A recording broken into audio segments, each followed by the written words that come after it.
Hello hello नमस्कार दोस्तों। आज हम फिर से बात करने वाले हैं कैपिटल स्मॉल फाइनेंस बैंक के बारे में। और इस स्टॉक में हम जानेंगे स्टॉक के टारगेट और स्टॉप लॉस। साथ ही ये वीडियो आपकी एजुकेशन के लिए है, बाय सेल की कोई एडवाइस नहीं है। फिर भी आप ट्रेड करते हैं तो अपने फाइनेंशियल एडवाइजर से कंसल्ट करें। तो चलिए वीडियो की शुरुआत करते हैं। साथ ही यहाँ पर मैं जो चीज आपको समझाने वाला हूँ उसको आप ध्यान से सुनिएगा, क्योंकि अगर आप कुछ भी मिस कर दोगे तो शायद आप जो है यहाँ पर अपना गलत टाइम पे एंट्री ले लोगे।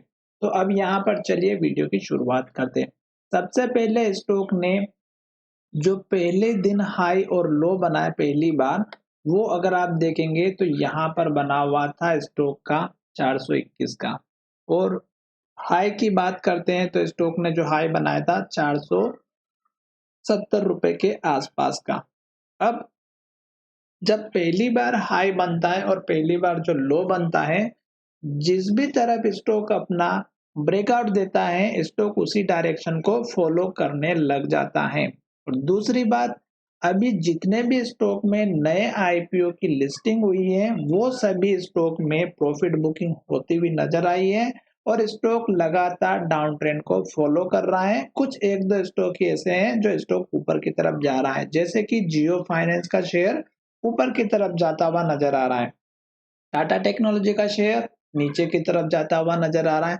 तो जितने भी स्टॉक है वो सभी अभी डाउन ट्रेंड को ही फॉलो कर रहे हैं, अभी तक स्टॉक में अप ट्रेंड नहीं आया है।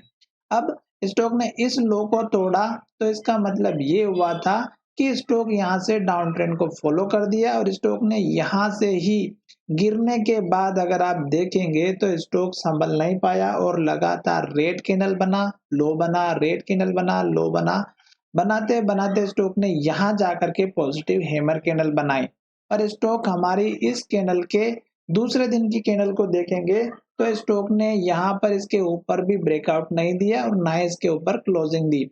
साथ ही 9 डेज का जो मूविंग एवरेज है स्टॉक उसके भी नीचे चल रहा है। फिर स्टॉक ने इस लो को तोड़ा और स्टॉक ने एक नया लो बनाया जो हमारा 325 का है। तो अभी जो लो बन रहे हैं एक तो आप उनको मार्क करके चलिएगा। क्यों? क्योंकि ये जो लो बने हैं ये अब हमारे टारगेट के काम करेंगे। और जो स्टॉक ने हमारे हाई बनाए हैं, जैसे कि यहाँ पर एक हाई बनाया, ये आपका टारगेट का काम करेगा। तो ये चीज आपको एक तो समझ में आना चाहिए। दूसरी बात, स्टॉक ने इस लो को जो यहाँ पर बनाया है उसके बाद आप दूसरी कैंडल को देखेंगे तो आपको समझ में आएगा कि स्टॉक में हमारी क्या सिचुएशन है। अगर आप यहाँ पर देखेंगे तो 2 दिनों से रेड कैंडल बनी है, यहाँ पर एक पॉजिटिव कैंडल जरूर बनी, पर स्टॉक में यहाँ पर देखिएगा जहां से स्टॉक ने ओपनिंग की वहीं से स्टॉक में गिरावट आई, रेड कैंडल बनी और क्लोजिंग लो की तरफ दी। अगर आज की कैंडल की भी बात करें तो स्टॉक ने जो ओपनिंग की वो जहां से ओपन हुआ स्टॉक वहीं से गिरते हुए आया। और कल का जो लो था 333 रुपए का, आज के लो की भी बात करें तो हमारा 333 रुपए का ही है। तो अब यहाँ पर 3 दिन से स्टॉक हमारा 333-35 रुपए के आसपास ट्रेड कर रहा है। अब 333 का लो कल के दिन में टूटता हुआ नजर आ सकता है। जो हमारा पहला सपोर्ट बनेगा वो बनेगा 325 रुपए का। क्यों? क्योंकि स्टॉक में पोटेंशियल नहीं दिखाई दे रहा है ऊपर जाने के लिए। तो जब तक स्टॉक हमारा जैसे यहाँ पर लो बना है 325 का, अगर ये लेवल फिर से टूटता है तो स्टॉक में डाउन ट्रेंड कंटिन्यू रहेगा, इस बात का ध्यान रखिएगा।